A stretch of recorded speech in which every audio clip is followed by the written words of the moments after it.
Hey, folks. This is Jesse Cope, back with another episode of the American Soul Podcast. Hope y'all are doing well, wherever y'all are, and whatever part of the day you're in. Sure to appreciate y'all joining me, giving me a little bit of your time and attention, a little piece of your day. I know y'all have a number of things pulling you and I don't even know how many different directions. So I'm glad that you're here. Hope it gives you something to listen to with a friend or talk about with a friend. Uh, Maybe it gets you through, gives you a break from studying if you're in junior high or high school or college, and gives you something to look forward to as an adult if you're at that point, work, driving around in the evening or in the morning getting ready, getting through the chores in the middle of the day, laundry, dishes, working in the fence. I'm glad you're here. I'm grateful for those of y'all that continue to come back. I'm grateful for those of y'all that continue to share the podcast and who are encouraging. Thank y'all so much.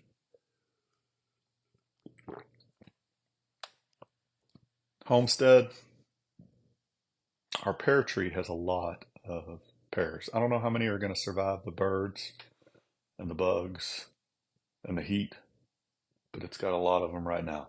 So we'll see. Got a long way to go, but it's encouraging. Not a lot of progress on the duck coop, and I don't think the ducks are real impressed with me right now. Father, thank you for today. Thank you for this day that you have made. Thank you for the people that you've put in our lives to make it better. Thank you for all the many blessings that you bestow upon us, the ones we admit and the ones we don't, for whatever reason, Lord. Thank you for the people that listen to the podcast and share it. Be with them, their families. Guide us, Lord. Bless us. Surround us with your angels. Be with our leaders in our nation, from the president and vice president on down. Senators, representatives, generals, admirals, judges. Help us to choose men who rule in fear of you, Father. Help us to turn back to you. Please let it not be too late. Guide my words here, Father, please. In your son's name we pray. Amen. Real quick, little cleanup point from the last episode. We were talking about a quote from Benjamin Butler, who served as the U.S. Attorney General under President Andrew Jackson. And he was talking about how if we have faith in God, right, whereas he said, comparatively, even the feeblest Christian is comparatively happy. And the point here, folks, and I've talked about this, it's been a while, but it must have been somewhat important because I can actually remember where I recorded that podcast. And I think this is one of the things that drives people absolutely crazy. If you could have two people exactly the same, right? You make a carbon copy of a person, and one of them followed Jesus Christ and one didn't. Exact same person. The one that follows Jesus Christ is always, without fail, without any exceptions, ever going to be two things. They're going to be a better person. And I mean that in the way that a lot of people today think is so offensive. They're going to be better than the other copy of themselves. Better morally, character, wisdom. Pick whatever virtue you want to pick. They're going to be better. And they're going to be happier. And you can go back to the story of Lincoln that his friend, Mr. Story, actually told and where Lincoln told him, hey, take all of this book that you can on reason and the rest on faith, and you will live and die a better and happier man. And Lincoln was in the middle of the crucible. So he knew something about being under immense pressure and being down to his absolute last hope, right? So that just came across my mind, and it's true, and it drives people nuts, and it doesn't matter. You can pick whatever other faith you want. If you took the same person, male or female, doctor, lawyer, teacher, plumber, electrician, garbage man, farmer, rancher, father, mother, sister, brother, son, daughter, police officer,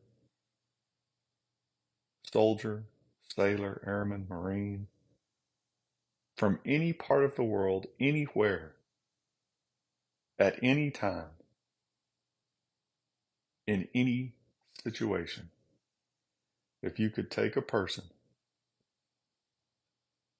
and make a carbon copy of them, and one person didn't follow Christ, it doesn't matter whether they're Muslim or Buddhist or Hindu or atheist or mother naturist, communist, socialist, it doesn't matter.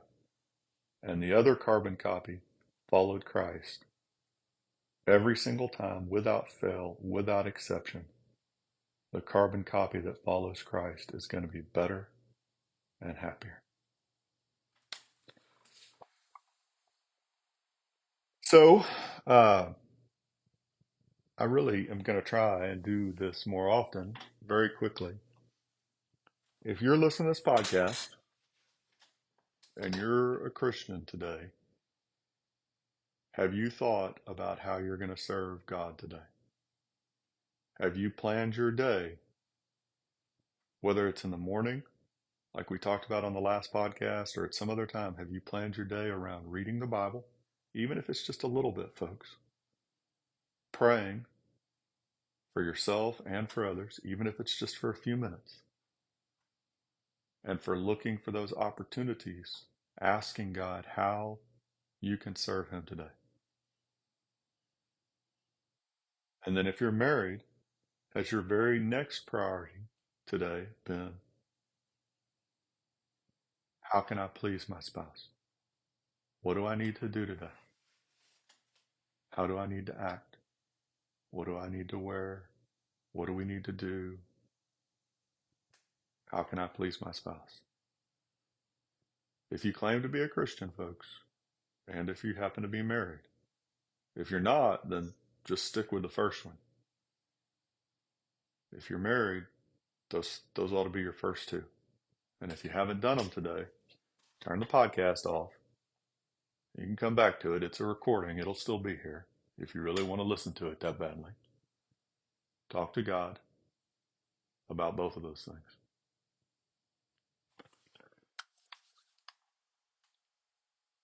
Elias Budnot.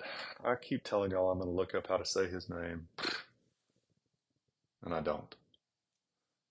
We talked about him recently, president of Continental Congress, founding father, a number of other things. Just a quick quote.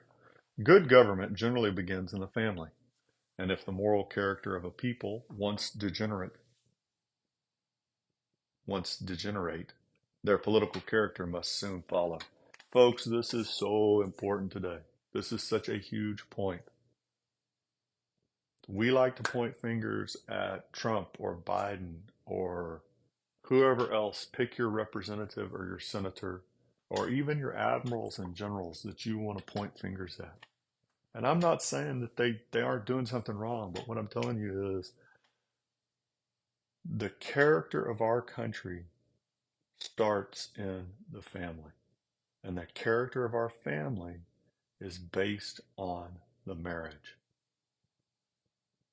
And the character of our marriage is based on whether the husband and the wife are willing to follow God's roles and rules and responsibilities. Not perfectly, because nobody's going to, folks, but to try to. The character of our nation is based on the characters of our family. The character of our families is based on the character of our marriages. And the character of our marriages is based on whether the husband and wife are willing to follow the commandments of Jesus Christ.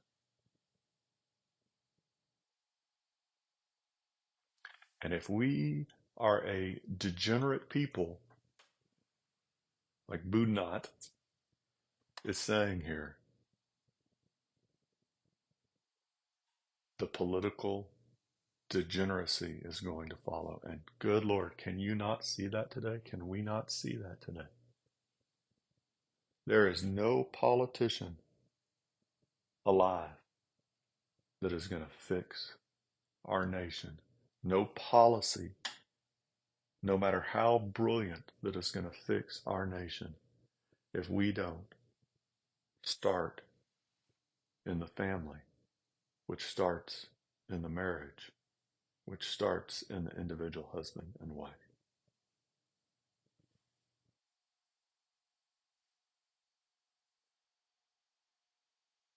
This is always true, but you want to know who's doing the most important work in our country today? People that are focused on getting our marriages, our individuals back to Christ, our marriages back to Christ, our families back to Christ. And there's a number of people out there doing it a number of different ways. But that is without a doubt the most important work in regards to saving our country out there today. They're more important than any politician at any level is that work.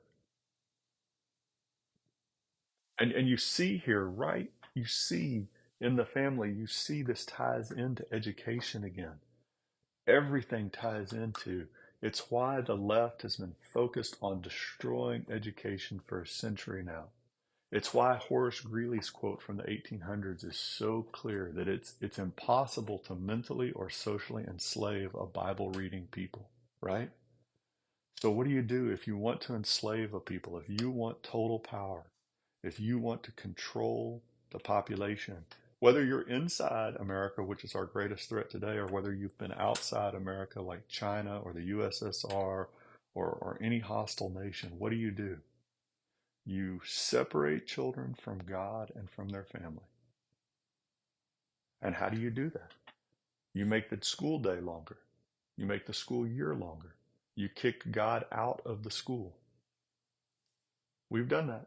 It's been done for decades now. And we are starting, our chickens are coming home to roost. All of the stuff that you see, all the chaos that you see, from illegal immigration to the LGBTQ stuff, to the feminism, to the abortion, to the DEI, CRT, all of it goes back to that.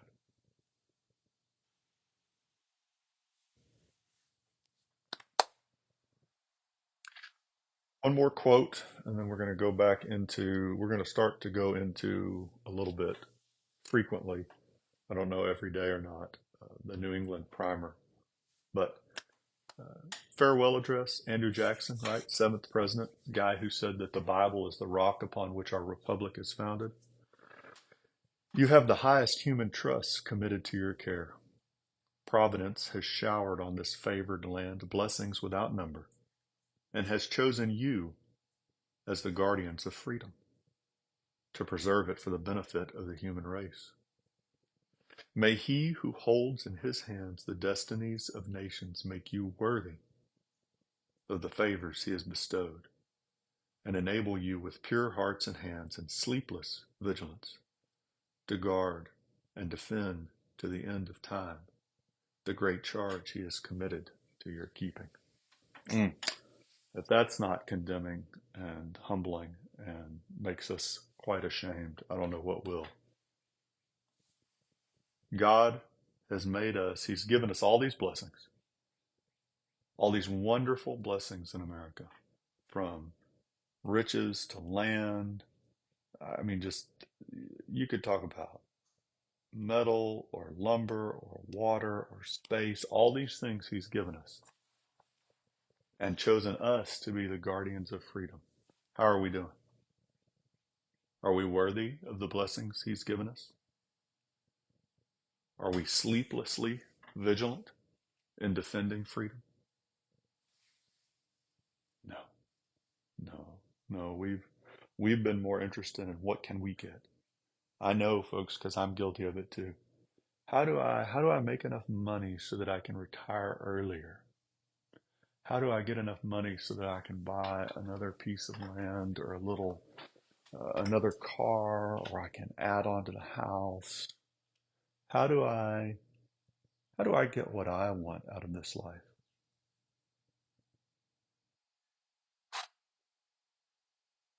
God, I'll do what you want me to do after you give me what I want.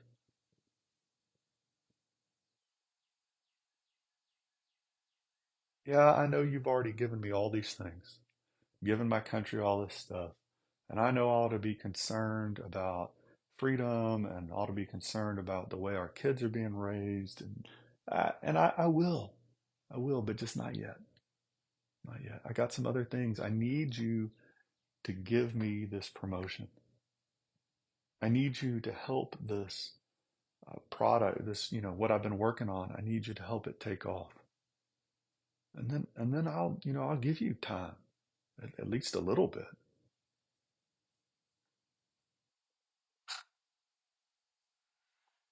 So many of these quotes are should be everyday quotes. I mean, just make a podcast that's 24 hours and put it on a loop. I won't do that, I promise. I know that scares some of you.